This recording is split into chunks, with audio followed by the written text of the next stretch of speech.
esteja estabelecida na terra, para que a igreja de Cristo esteja viva na terra, é necessário gente que adora, é necessário o corpo de Cristo vivo, porque muitos no meio do povo de Deus estão fracos, estão doentes e outros dormem. Isso não é em uma igreja e outra, mas são em todas as igrejas. A palavra de Deus é para todas as igrejas.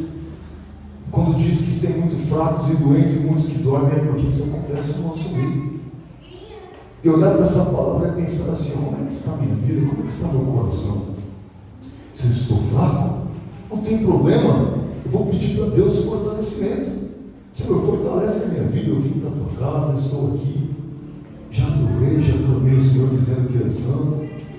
Se eu estou doente, eu sei que Jesus é quem traz a cura. Então eu vou pedir para Ele: Senhor, cura.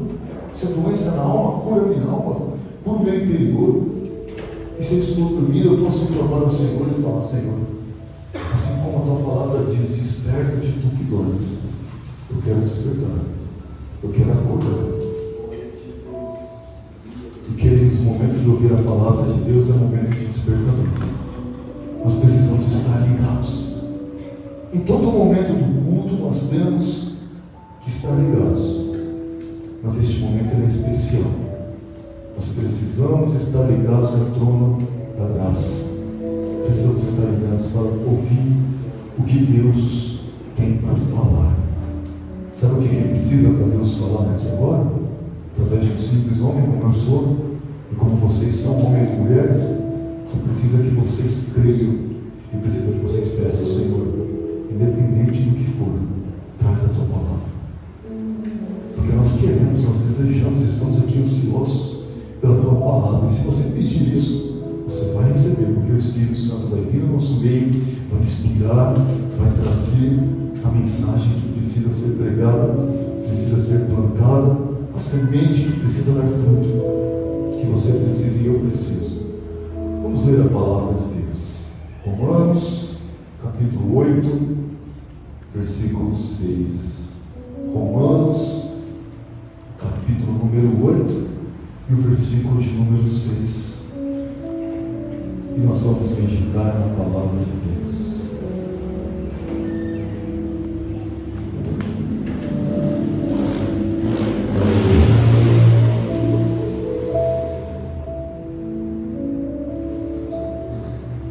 E diz assim a palavra do nosso Deus, no livro de Romanos, capítulo 8, e no versículo 6. Porque a inclinação da carne é a morte, mas a inclinação do Espírito é vida e paz. Curva a sua cabeça, feche os seus olhos e peça a palavra para Deus. Senhor, neste momento, nós pedimos a tua misericórdia. Neste momento do culto, é o momento em que nós, apesar de já termos ouvido o Senhor falar através dos louvores, apesar de já termos falado a Ti através dos louvores, sentindo a Tua presença, nós queremos que o Senhor fale através da Sua palavra agora. Sua palavra só pode sim chegar aos corações se o Senhor revelar. Então nós te pedimos, Senhor, este poder sobrenatural em que o Senhor revela a Sua palavra. Em nome de Jesus, que a Sua palavra seja entregue e que nós venhamos sair daqui alimentados. Nós te pedimos em nome de Jesus e nós te agradecemos em nome de Jesus. Amém. Amém. Glória a Deus. De novo eu vou ler este versículo da palavra do Senhor que está escrito em Romanos 8,6. Porque a inclinação da carne é morte, mas a inclinação do Espírito, e aqui é o Espírito Santo de Deus, é o Espírito de Deus. A inclinação do Espírito é vida e paz. O livro de Romanos, queridos, ele está trazendo já uma grande revelação. Só da gente olhar para essa palavra de novo, cada vez que você abrir um versículo da palavra de Deus e você for analisar, estudar, pedir para Deus falar, faça uma coisa. Tem poucas palavras aqui, olha só que versículo pequenininho. despercebido. Não deixa que, olha, não tinha nem percebido no versículo falava isso. Não, presta muita atenção e olha para tudo, olha, porque a inclinação da carne, inclinação é tendência. Então a tendência da carne é morte. Então alguma coisa voltada para a carne vai levar até a morte. Mas a inclinação do Espírito, a inclinação para o Espírito, e para o Espírito de Deus, é vida.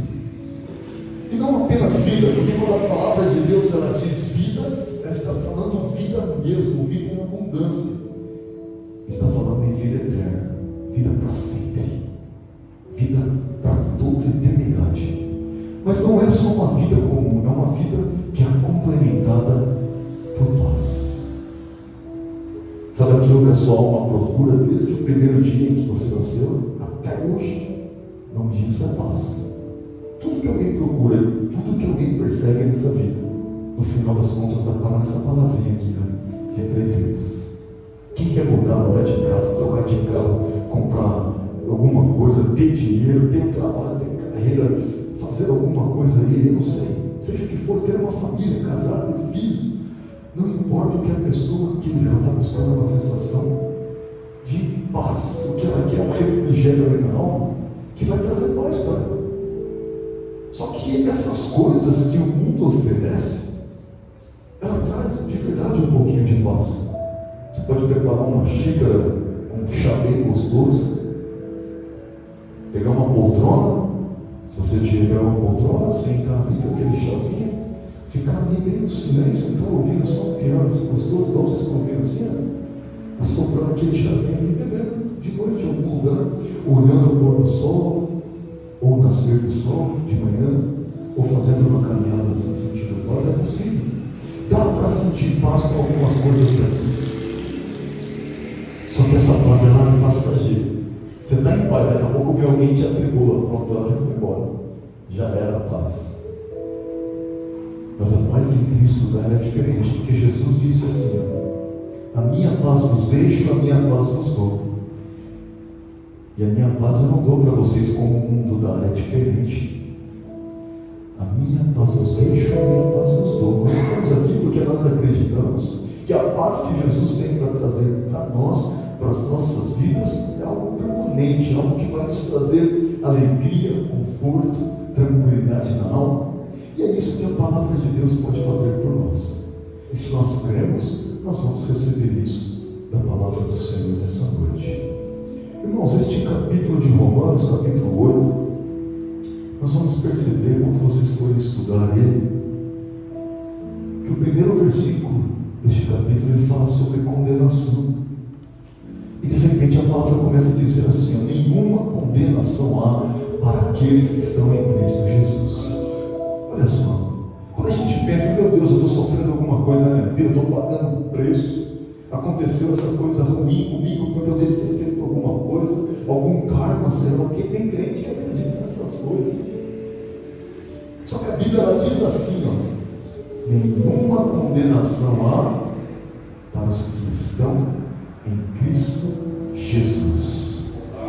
E olha só, não é simplesmente estar em Cristo Jesus, mas está escrito que são pessoas que não andam segundo a carne, mas elas andam segundo o Espírito, de novo, o Espírito de Deus. Olha só, para essas pessoas não há condenação. Mas e se acontecer alguma coisa ruim? E se vier uma enfermidade? E se vier um problema financeiro? E se vier um ataque espiritual? E se vier, sei lá, qualquer coisa ruim contra a minha vida?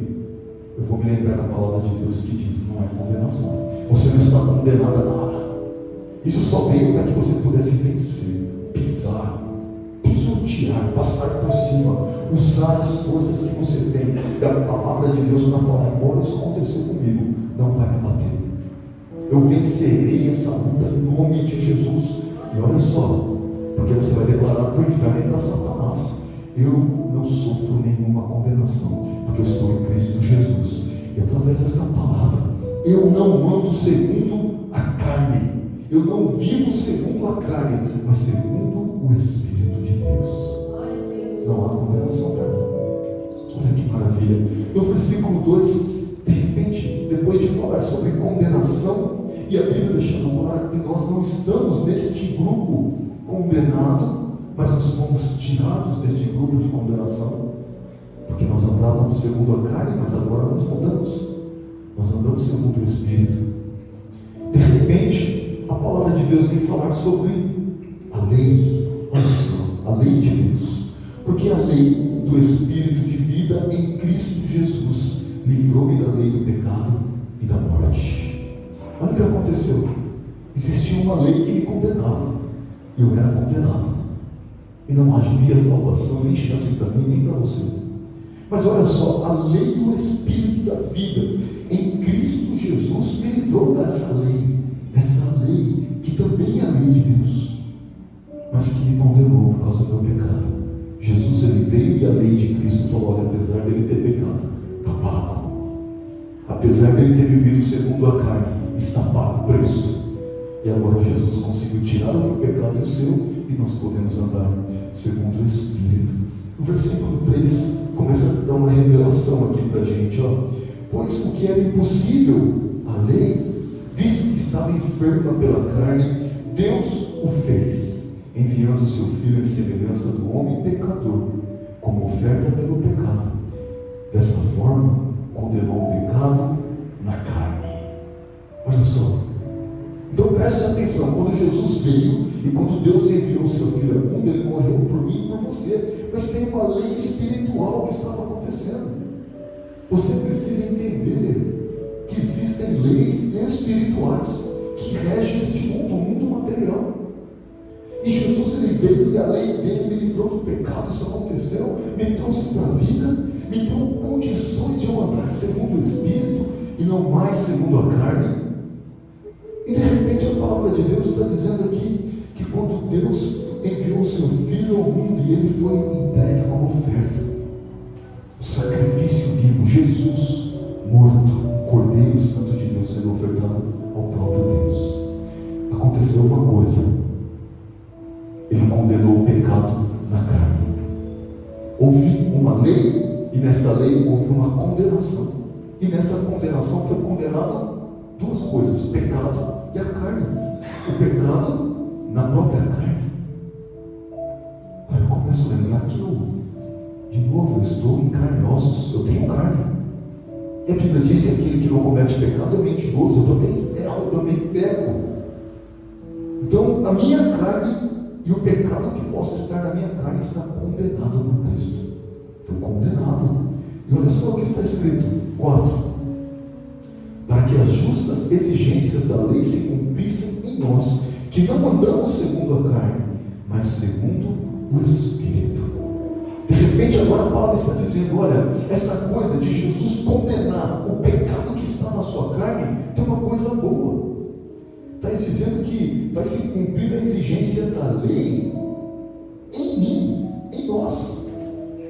Só que olha só que coisa interessante: vai se cumprir. A condenação da minha carne com o pecado vai acontecer.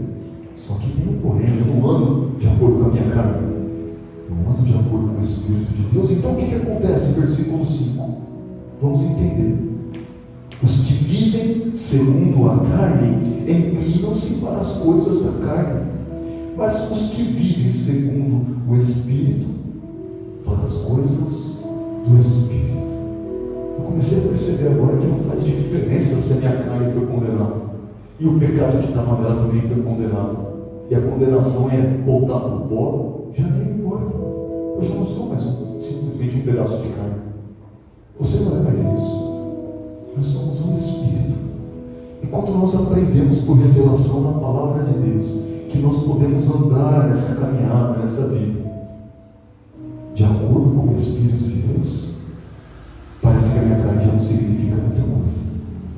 Ela está condenada e ela não significa nada para mim. Aí o versículo 6 que nós lemos: a inclinação da carne é morte. Olha a condenação dele. Mas a inclinação do Espírito é vida e paz. Toda essa revelação que você viu da palavra de Deus aí mostra uma coisa: que depois de ter aceitado Jesus, glória a Deus, aceitei Jesus, um dia eu confessei, alguém fez um apelo para mim, você quer aceitar Jesus? E eu mesmo, criança, nem sei se eu tinha esse entendimento, mas eu fui lá na frente, eu quero. E de repente o pastor falou assim: os pais dessa criança estão aqui. E quase que eu levei uma surra quando eu cheguei em casa, porque minha mãe passou vergonha. Você foi lá na frente, moleque. Mas eu fui lá, quem quer aceitar Jesus aqui? Eu quero. É uma criança. Mas aceitei Jesus, já confessei Jesus com os meus lábios. Então depois que nós confessamos Jesus com os nossos lábios, nós vivemos uma vida de crente, vamos para a igreja e adoramos e cantamos e louvamos instrumentos, a gente faz tudo isso, e prega a palavra e ouve a palavra. Só que tem uma coisa que eu preciso tomar muito cuidado, é o que este versículo aqui diz. Ele está dizendo que é possível que depois de toda essa jornada eu ainda esteja andando de acordo com a carne. A inclinação para a carne. Eu estou olhando para as coisas da carne, pensando nas coisas da carne. Ao invés de inclinar para o Espírito de Deus, eu estou inclinando para as coisas da minha carne. E se isso acontecer, é morte. Vou morrer, mesmo Jesus tendo pagado o preço por mim. Vou para a morte, morte eterna. Não há como eu ser salvo e entrar nos céus sem ser santo. Eu não posso ser santo porque o Alexandre, o humano, erra, ele peca. E tem que se arrepender, tem que pedir perdão, precisa de um advogado com A maiúsculo, Jesus. Mas ele diz para mim: não peque. Mas se acontecer, você tem um advogado que intercede por você diante do Pai. Então a gente erra com pensamentos, com palavras, com falta de misericórdia. Se eu pensar, será que eu pequei? É muito simples. A Bíblia diz que é aquele que sabe fazer o bem. Eu sei fazer o bem. Jesus me deu entendimento para fazer o bem. E a Bíblia diz: aquele que sabe fazer o bem e não faz, comete pecado. Então cada vez que eu deixei de fazer o bem sabendo fazer, a Bíblia diz que eu pequei. Preciso de perdão, preciso de advogado intercedendo por mim, Jesus. E sabendo que eu sou assim, que eu posso errar e posso pecar, eu preciso estar preocupado com essa palavra que diz: cuidado com a inclinação, porque se eu estiver inclinado para a carne, o que me aguarda é uma morte eterna. Mas se eu estiver inclinado para o Espírito, o que me aguarda é vida, e vida eterna, e vida em paz. Esta é a palavra de Deus. Irmãos, quando a gente fala em inclinação, tendência, existe uma tradução de algumas Bíblias que chama isso de governo da mente. É sobre isso que eu quero falar com você. Inclinação, para algumas traduções bíblicas, é governo da mente. Ora, como assim governo da mente? Significa assim, ó, que a mente que é governada pela carne, a tendência dela é morte. Mas a mente que é governada pelo Espírito de Deus, o futuro dela, desse corpo, dessa vida, dessa alma, é vida e paz. Então eu quero que vocês guardem esta comparação. Inclinação significa governo da mente. O que está governando a minha mente? O meu ser, o Alexandre, é a minha carne? O que está governando a minha mente é o Espírito Santo. Eu preciso responder isso enquanto eu prego essa palavra. E você, enquanto ouve, o que governa a minha mente? O que governa a tua mente? Eu começo a entender, irmãos, que de tantas coisas que a gente aprende, é possível sim eu ter o controle da minha mente. Eu aprendi isso alguns tempos atrás. Sabe o que significa? Eu estou com vontade de fazer uma coisa agora, minha mente, eu estou sem controle, eu perdi o controle. Mas Deus me deu uma graça para falar: controla a sua mente. E se eu controlar, eu estou fazendo a vontade de Deus. Mas se eu não controlar, eu não quero nem saber. Então eu estou inclinando para a carne. Significa que quem está controlando a minha mente é a minha carne, não é o Espírito de Deus. Então nós estamos falando sobre o controle da mente. Nós temos que controlar a nossa mente. Deus criou os primeiros homens assim. Quando ele falou para Adão: está vendo isso aqui? Olha só, fruto do bem e do mal, não toque, porque eu tenho uma aliança com vocês, e é uma aliança de vida e paz. Eu quero que vocês vivam e não morram. você se criar pela aliança. Vocês vão estar se inclinando para a vontade da carne. E olha só, se isso acontecer, é morte para vocês. Rejeitem o mal e aceitem a árvore da vida. A árvore da vida está aí, vocês vão comer todos os dias e viver para sempre. Mas tem que abrir mão da árvore do mal. E agora Deus colocou o homem numa situação em que exigiu do primeiro homem e da primeira mulher o controle da mente. Eles tinham que olhar para a árvore e falar: não, eu não vou comer. Eu não quero saber que gosto tem. Eu não vou experimentar isso. Deus disse não.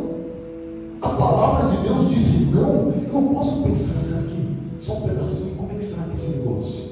Deixa eu experimentar aqui para ver. Deixa eu dar uma mergulhadinha ali. Morte. E a advertência foi dada: não coma, porque é morte. E a advertência para nós é dada: não se incline para a carne, porque é morte.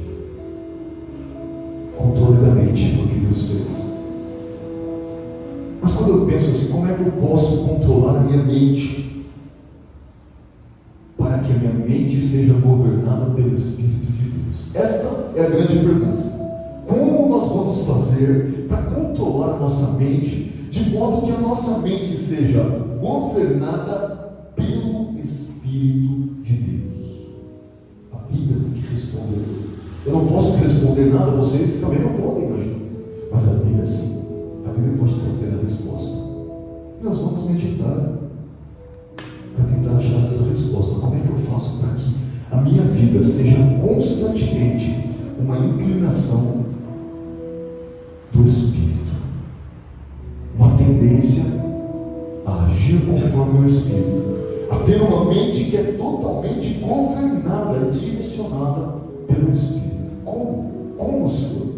Vamos lá para a palavra de Deus, Gálatas, capítulo 5, versículo 22. E a palavra vai nos ensinar, queridos, que se você colocar em prática esses versículos que você vai ouvir, nunca se esqueça disso. Vir para a igreja, ouvir a palavra, dar glória, sair daqui fora, que bênção, meu Deus, que palavra, e não colocar em prática, meu Deus do céu. A Bíblia, Jesus deixou bem claro o que está acontecendo. Se tornou semelhante a um homem tolo, uma pessoa tola, que pegou sua casa e construiu sobre a areia. Vem o vento e derruba, e grande é a ruína. Nós temos que ouvir e falar: a partir de hoje, esse dia, essa palavra está mudando a minha vida, eu vou começar a agir de acordo com essa palavra. E cada vez que eu tiver a oportunidade de me inclinar para outro lado, de dar ouvidos para a minha carne, eu vou dizer: não. A minha inclinação é a inclinação do Espírito. Eu estou indo para a vida e paz. Primeiro ponto que nós vamos aprender: como controlar a nossa mente de acordo com a vontade do Espírito de Deus. Primeira lição: exercitando os frutos do Espírito. Olha só, nós podemos fazer um exercício diário, todos os dias fazer um exercício, além de correr na esteira, fazer caminhada, andar de bicicleta, sei lá o que mais, que é muito bom. Nós temos que fazer um exercício que vai fazer com que a nossa mente seja controlada. Eu preciso controlar a minha mente todos os dias. Do contrário, eu vou agir como louco. Não importa se eu sou pastor, se eu sou crente. Eu saio quebrando tudo, toda hora perdendo a paciência, xingando todo mundo, estou bravo. Porque me inclinei para a carne quer isso. Mas o Espírito de Deus não. Ele quer que eu seja um canal de bênção aqui na terra. Ele quer que as palavras que saem da minha boca sejam transformadoras, tragam mudança de vida onde quer que eu esteja. Assim é com você e comigo. Mas olha só, o exercício que nós temos que fazer é exercitar os frutos do Espírito. Para que eu possa falar para Deus: Senhor, eu estou inclinado para o Espírito. A minha mente é governada pelo Espírito de Deus. Deus vai perguntar: existem alguns frutos, você precisa provar. Você vai ter que provar isso. Não adianta falar: não, eu sou crente, eu sou santo. Você não sabe nada. Qualquer um pode falar o que quiser da própria vida. Mas isso nós temos que provar diante de Deus e diante do inferno. e diante da lei, para que nós não sejamos condenados. A lei já condenou a minha carne e o pecado que havia em mim, mas o meu espírito, a minha alma não, porque eu estou inclinado às coisas do Espírito. Frutos do Espírito, vamos ver o que é. Gálatas 5:22. Mas o fruto do Espírito é amor. Amor. Começa a pensar numa coisa agora. Sabe quando você sentiu que não amou? Eu deveria ter amado mais o meu próximo, minha família, ou alguém. Não amei. Não estou amando. Controle da mente. Controla a sua mente para que surja amor na sua vida. Para que alguém que está à sua volta venha se sentir amado. E que você venha produzir esse amor. Olhar e falar: nossa, glória a Deus, eu estou sentindo amor. E até quando eu não estou sentindo, eu produzo amor na vida de pessoas. Seja com uma palavra, seja com um gesto, seja com qualquer coisa, com um ato de bondade. Amor, eu posso controlar a minha mente para que eu produza amor. Gozo é a mesma coisa que alegria. Eu posso controlar a minha mente para ter alegria. Isso parece simples para você, para mim parece difícil. Imagina só, estou numa tristeza profunda, o coração arrebentado, doendo. Eu vou falar: controle da mente. Vou sentir alegria. Ora, eu posso clamar a Deus e pedir: Senhor, o Deus que controla a minha mente e controla a minha inclinação para as coisas do Espírito, controla agora, e que eu produza o fruto, a alegria. E de repente alguém que olha para você e fala: olha, você não deveria estar triste, ou você não estava triste há uma hora atrás. De repente você fala: não sei o que aconteceu, já estou bem. Para a glória de Deus, o Espírito de Deus está me trazendo paz e tranquilidade. Eu estou bem. E agora você produziu alegria, um sorriso, apesar da dificuldade. Nós vimos ontem, no velório de 2 pais, eu nunca vou esquecer isso na minha vida. Essa criança de 2 anos que faleceu, ela sofria de um problema no coração, que se chama trombos arteriosos. Exatamente o que o Enzo tem. E nós vimos lá essa criança irem morar com Jesus. Ele está com 12 anos. Quando alguém escuta o coração dele, chora. O médico escuta e chora. Ele faz assim. Ele fica em choque. Ele fala: está vivo como esse moleque? Mas Jesus colocou no meu coração: ele está vivo. Vai louvar, vai ficar vivo. Vai tocar a bateria, vai fazer o que eu mandar. Até a hora que eu falo: chega, ele veio. Mas quando eu pensei: agora eu vou ver meu amigo destruído, acabado. Ele pregou a palavra de Deus, e quando a gente ia abraçar e beijar ele, a gente chorava. Vai fazer o quê? As pessoas abraçavam ela, a mãe chorava, e ela pegava no rosto e sorria, consolava quem vinha consolar ela. Eu nunca vi isso, mas experiência que eu nunca vou esquecer. Mas por que? Como que pode isso acontecer? É porque Deus foi tão misericordioso com eles, que foi tirando: vou tirar tudo, vou tirar isso aqui para que você produza fruto até nessa hora. Não dá para entender, irmãos, isso é um milagre, é um mistério. É impossível, eu vi impossível acontecer. Mas produziu alegria, porque sorriu e disse: amém, Deus fez o melhor, está com o Pai. Nós somos gratos a Deus pelos 2 aninhos que o Senhor deu para a gente ficar com ele nos braços. Valeu, estou feliz com Jesus e glorificado. E pregaram sobre gratidão. Aprenda a ser grato pelo que Deus te dá. Eu saí tanto envergonhado, não vou negar, porque eu vi isso na minha frente, mas glorificando a Deus, porque o Espírito de Deus é capaz de fazer isso na minha frente, fazer com que pessoas se tornem como anjos, poderosos, a ponto de produzir fruto numa hora em que ninguém produz fruto. É só Deus que pode fazer isso. Controle da mente vindo de Deus, pedindo: Senhor, controla minha mente agora, e que eu possa produzir alegria. A alegria vem. Controla minha mente agora, Espírito Santo, para que eu possa produzir paz. Como é que é esse negócio? Alguém veio para tirar a sua paz, e você foi e produziu paz. Amém. A paz do Senhor Jesus. Que Deus te abençoe. E transmitiu paz para a pessoa. É poder, é controle da mente dada por Deus.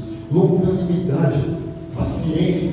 Olha só, longanimidade com paciência, não é? Ter paciência com alguém significa que a pessoa erra com você 1, 2, 3, 4, 5, e quando você diz: agora eu vou explodir, para mim chega, é a gota d'água. Aí você pensa e fala: não, peraí. Controle da mente. Eu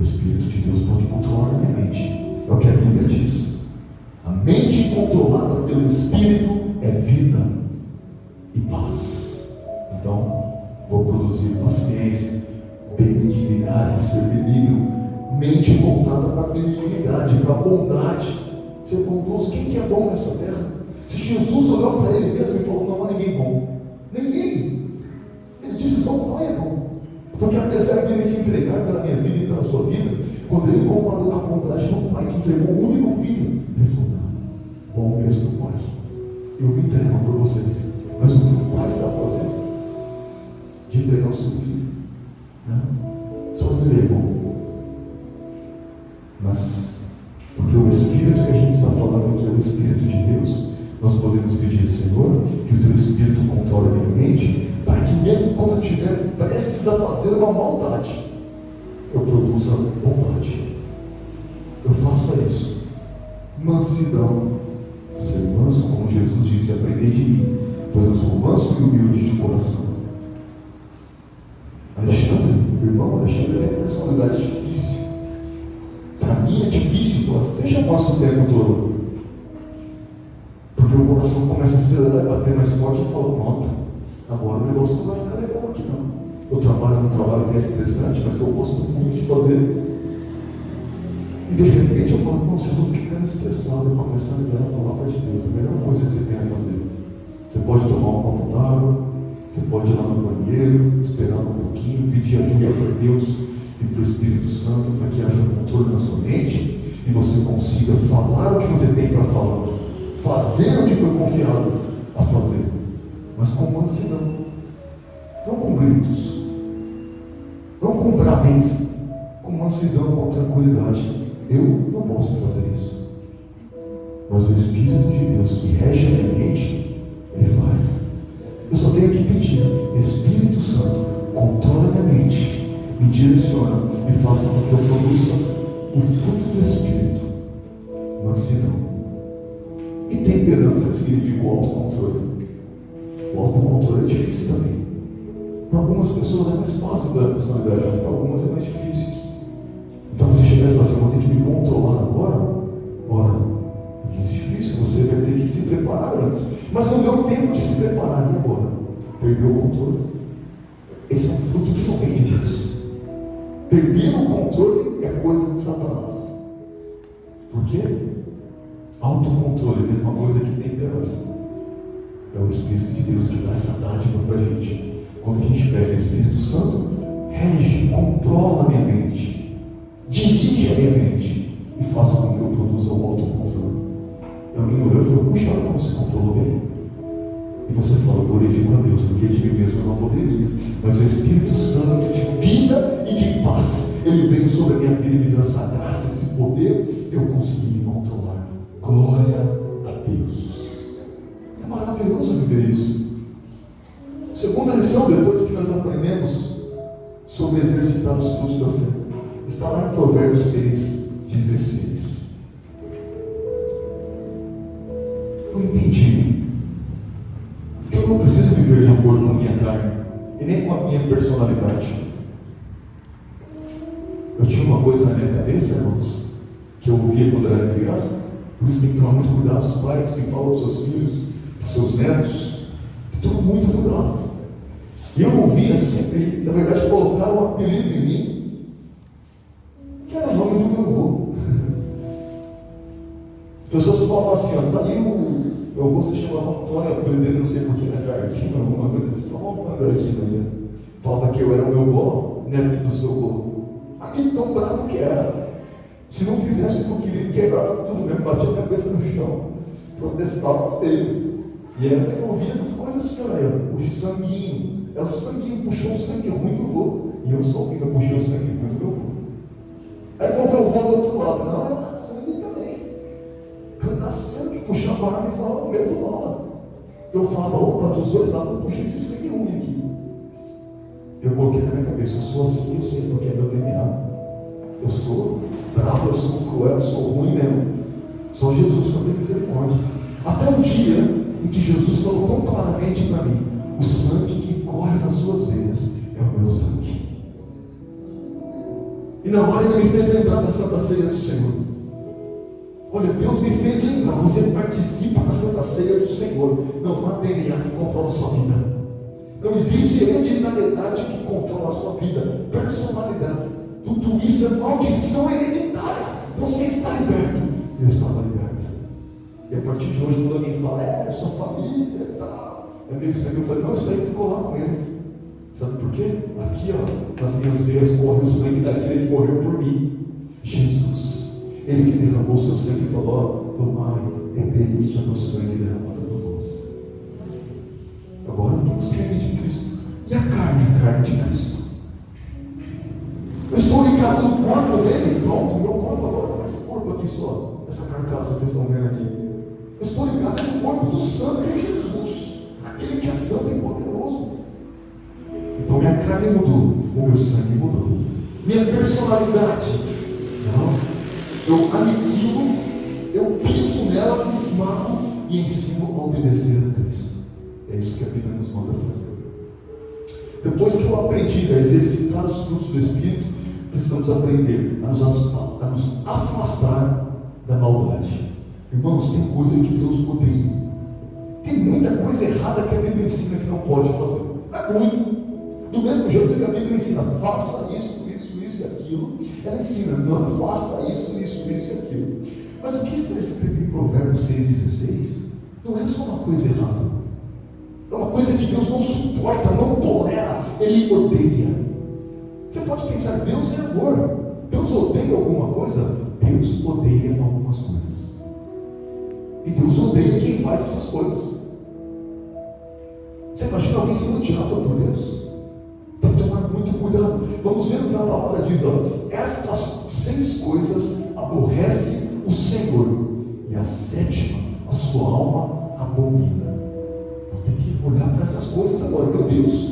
Olha, 2 pontos, ninguém sabe. É que ela abriu ainda. O que será que vem depois daqui? Aí você fala, seja o que for, não está na minha vida. Coisa abominável diante de Deus. Eu não faço essas coisas. E nós não podemos fazer. Do contrário, a gente tem que ir para a maldade, para a carne.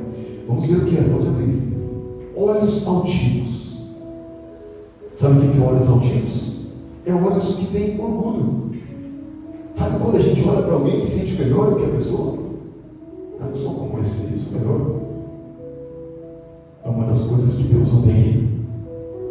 Deus não suporta isso. E Ele vê cada ser humano que tem olhar altivo, que olha com superioridade para alguém.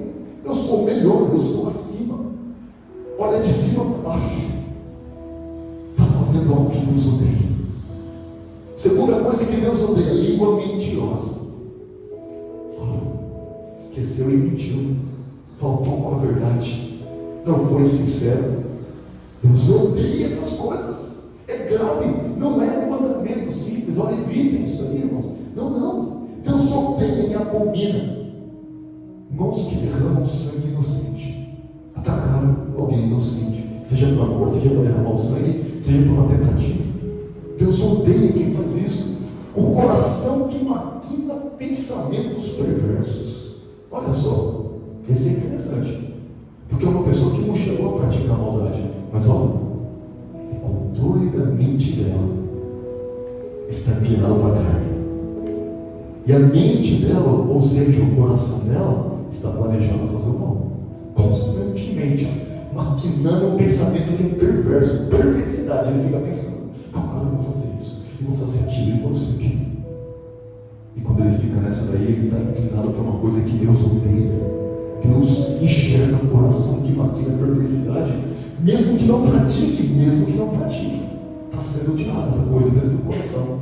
Os pés que se apressam a correr para fazer o mal. Sabe quando tem gente que fala assim, olha, eu vou fazer isso até dar uma surra numa criança. Eu vou dar uma surra, porque depois eu vou ficar com dó se eu bater agora. Meu Deus do céu. É uma coisa grave. Ora, se você vai fazer uma coisa que não é certa, poderia ir devagar, né? Pelo menos vai ter tempo de pensar. Aí vou fazer isso, mas depois. Não, eu vou esperar 10 minutos. Depois eu faço. Segundo a ciência e a psicologia, provavelmente você não faz.